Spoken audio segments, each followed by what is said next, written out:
France ও ইতালির যৌথ উদ্যোগে নির্মিত SAMPT আকাশ প্রতিরক্ষা ব্যবস্থা তুরস্কের কাছে বিক্রির বিষয়ে গত কয়েক বছর ধরে যে রাজনৈতিক আপত্তি ছিল, ফ্রান্স এখন সেই অবস্থান কিছুটা নমনীয় করার ইঙ্গিত দিয়েছে।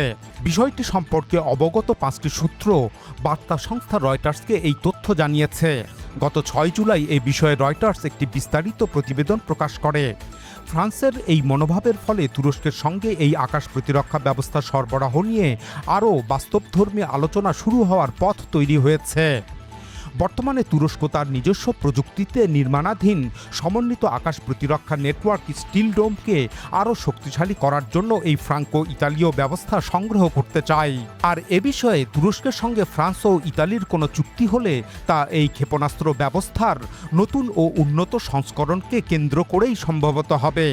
অর্থাৎ বর্তমানে ফ্রান্স ও ইতালির সশস্ত্র বাহিনীতে যে সংস্করণটি যুক্ত করা হচ্ছে, তুরস্ককেও মূলত সেই সংস্করণই সরবরাহ করা হতে পারে। রয়টার্সকে দেওয়া তথ্য অনুযায়ী গত 25 জুন অনুষ্ঠিত এক শীর্ষ বৈঠকে ফরাসি প্রেসিডেন্ট ইমানুয়েল ম্যাক্রো এবং ইতালির প্রধানমন্ত্রী জর্জিয়া মেলোনির আলোচনার পর ফ্রান্সের অবস্থানে এই পরিবর্তন এসেছে। তবে সূত্রগুলো বলছে আলোচনা এখনও প্রাথমিক পর্যায়ে রয়েছে। ওই সূত্রগুলো রয়টার্সকে জানিয়েছে, তুরস্কের কাছে এই আকাশ প্রতিরক্ষা ব্যবস্থা বিক্রির বিষয়ে অতীতে ফ্রান্সের স্পষ্ট অনীহা ও বিরোধিতা ছিল, কিন্তু এখন সেই অবস্থান কিছুটা নমনীয় হয়েছে। তবে এই সম্ভাব্য বিক্রির বিষয়ে ফরাসি প্রেসিডেন্টের কার্যালয় রয়টার্সকে কোনো নিশ্চিত তথ্য দেয়নি। ফ্রান্সের পররাষ্ট্র মন্ত্রণালয়ও রয়টার্সের কাছে কোনো মন্তব্য করতে অস্বীকৃতি জানায়। অন্যদিকে তুরস্কের পররাষ্ট্র মন্ত্রণালয়ও এই বিষয়ে কোনো মন্তব্য করেনি। সূত্রগুলো রয়টার্সকে আরও জানিয়েছে, প্যারিস তুরস্ককে ঘিরে অতীতের কিছু রাজনৈতিক আপত্তি এখন অনেকটাই সরিয়ে রাখছে। দীর্ঘদিন ধরে এই আপত্তিগুলোই তুরস্কের কাছে SAMP-T ক্ষেপণাস্ত্র সরবরাহ এবং সংশ্লিষ্ট যৌথ প্রকল্পের অগ্রগতি আটকে রেখেছিল। তবে এখনও কিছু রাজনৈতিক দ্বিধা রয়েছে। উল্লেখ্য, তুরস্ক, ফ্রান্স এবং ইতালি 2017 এবং 2018 সালের মধ্যে সম্ভাব্য একটি দূরপাল্লার আকাশ প্রতিরক্ষা কর্মসূচি নিয়ে সহযোগিতা শুরু করেছিল। এই উদ্যোগের অংশ হিসাবে যৌথ গবেষণা, প্রযুক্তি উন্নয়ন এবং যৌথ উৎপাদনের সম্ভাবনাও যাচাই করা হয়। কিন্তু পরে সিরিয়া ও লিবিয়ায় তুরস্কের সামরিক অভিযানকে কেন্দ্র করে মতপার্থক্য এবং গ্রিস ও সাইপ্রাসকে ঘিরে পূর্ব ভূমধ্যসাগরের বিরোধের কারণে প্যারিস ও আঙ্কারার সম্পর্কের অবনতি ঘটে।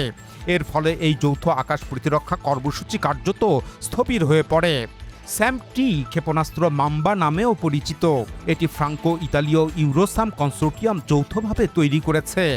এই কনসোর্টিয়ামের সদস্য হল MBDA ফ্রান্স, MBDA ইতালি এবং ফরাসি থালেস অস্ত্র নির্মাতা প্রতিষ্ঠান।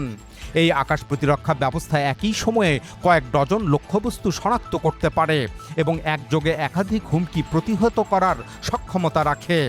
ইউরোপে নির্মিত একমাত্র ব্যবস্থা হিসাবে এটি ব্যালিস্টিক ক্ষেপণাস্ত্র ভূপাতিত করার সক্ষমতার দাবি করে। বিশ্লেষকদের মতে এটি যুক্তরাষ্ট্রের প্যাট্রিয়ট আকাশ প্রতিরক্ষা ব্যবস্থার সবচেয়ে কাছাকাছি ইউরোপীয় বিকল্প, যদিও এর কার্যকারিতা নিয়ে বিশেষজ্ঞদের মধ্যে মতভেদ রয়েছে। এখন পর্যন্ত প্যারিস ও রোম ছাড়া এই ব্যবস্থা প্রকাশ্যে কেবলমাত্র সিঙ্গাপুরের কাছেই রপ্তানি করা হয়েছে। তবে সাম্প্রতিক বছরগুলোতে এটি ইউক্রেনেও সরবরাহ করা হয়েছে বলে বিভিন্ন আন্তর্জাতিক গণমাধ্যমে খবর প্রকাশিত হয়েছে। এছাড়া সাম্প্রতিক ইরান যুক্তরাষ্ট্র সংঘাতের সময় ইরানের ক্ষেপণাস্ত্র হামলা থেকে সংযুক্ত আরব আমিরাতকে রক্ষার জন্য এই ব্যবস্থা মোতায়েন করা হয়েছিল। অন্যদিকে ন্যাটোর প্রতিরক্ষা পরিকল্পনার অংশ হিসাবে ইতালি গত জুন মাসে এই আকাশ প্রতিরক্ষা ব্যবস্থা তুরস্কে মোতায়েন করেছে। তুরস্ক ন্যাটোর দ্বিতীয় বৃহত্তম সেনাবাহিনীর অধিকারী। দেশটির সামগ্রিক প্রতিরক্ষা সক্ষমতা বর্তমানে যথেষ্ট শক্তিশালী হলেও আকাশ প্রতিরক্ষা ব্যবস্থায় এখনও কিছু গুরুত্বপূর্ণ ঘাটতি রয়েছে। এ কারণেই তুরস্ক কয়েক বিলিয়ন ডলার ব্যয়ে নিজস্ব প্রযুক্তিতে 4 স্তর বিশিষ্ট সমন্বিত আকাশ প্রতিরক্ষা ব্যবস্থা স্টিল ডোম গড়ে তুলছে।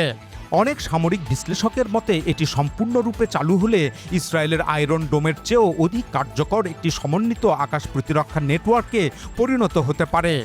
গত মে মাসে ইস্তাম্বুলে অনুষ্ঠিত আন্তর্জাতিক অস্ত্রমেলায় তুরস্ক প্রথমবারের মতো স্টিল ডোম ব্যবস্থার মূল নকশা ও স্থাপত্য বিশ্বের সামনে উন্মোচন করে। এরপর একই সময়ে তুরস্কের ইজমির উপকূলে অনুষ্ঠিত FS 2026 বহুজাতিক সামরিক মহড়ায় প্রায় 50টি দেশের প্রতিনিধিদের সামনে এই ব্যবস্থার সক্ষমতা প্রদর্শন করা হয়।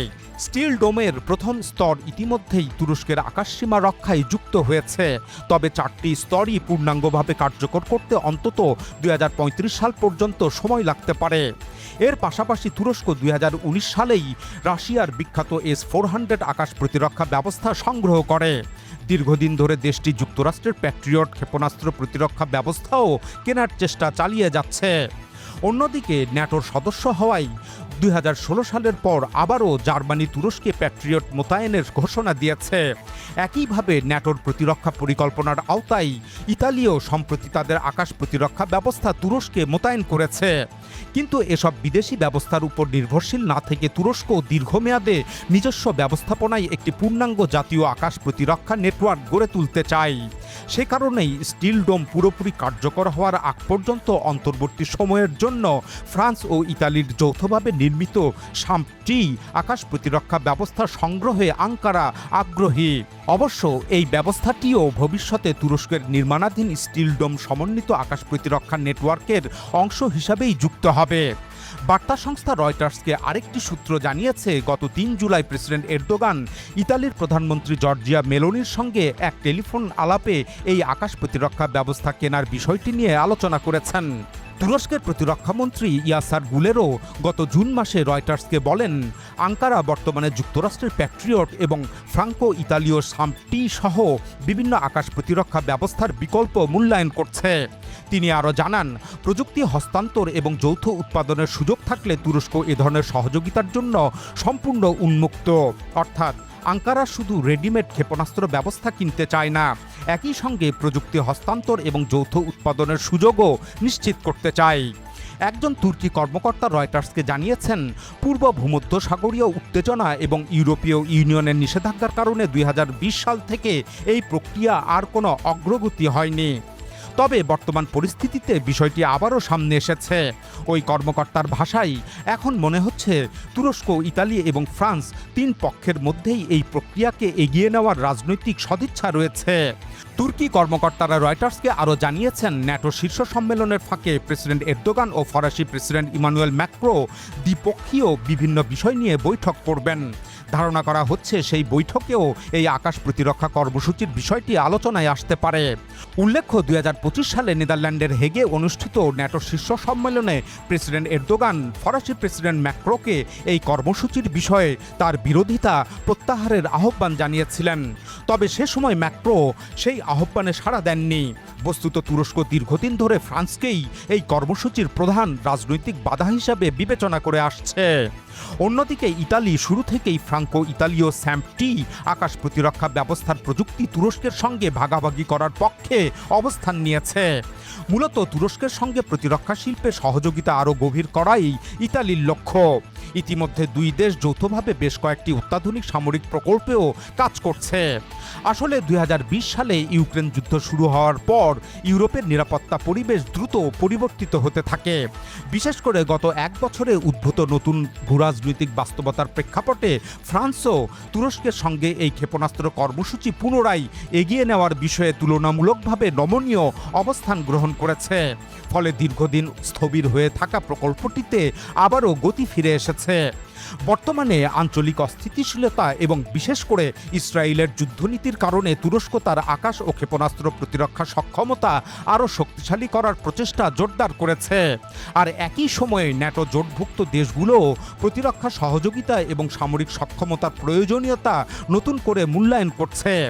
বিশেষ করে ইউরোপের নিরাপত্তা নিয়ে যুক্তরাষ্ট্রের নীতিতে পরিবর্তনের সম্ভাবনা, ডোনাল্ড ট্রাম্পের অবস্থান এবং রাশিয়ার তরফ থেকে নিরাপত্তা হুমকি, এসব বাস্তবতা ইউরোপকে নিজস্ব প্রতিরক্ষা সক্ষমতা আরও শক্তিশালী করার দিকে ঠেলে দিয়েছে। সেই প্রেক্ষাপটে ইউরোপ তুরস্ককে একটি গুরুত্বপূর্ণ কৌশলগত অংশীদার হিসাবে পাশে রাখতে আগ্রহী। কারণ ইউরোপের প্রতিরক্ষা শিল্প ও যৌথ অস্ত্র উৎপাদন কর্মসূচিতে তুরস্কের শিল্প সক্ষমতা এবং উৎপাদন অবকাঠামো অত্যন্ত গুরুত্বপূর্ণ ভূমিকা রাখতে পারে। যাই হোক, ভূরাজনৈতিক বিশ্লেষকদের মতে ফ্রান্সের এই নতুন নমনীয় অবস্থান মানেই তুরস্কের সঙ্গে অবিলম্বে যৌথ আকাশ প্রতিরক্ষা কর্মসূচি শুরু হয়ে যাবে এমনটি নিশ্চিতভাবে বলা যায় না। বরং এটিকে আলোচনার একটি নতুন সূচনা হিসাবেই দেখা উচিত।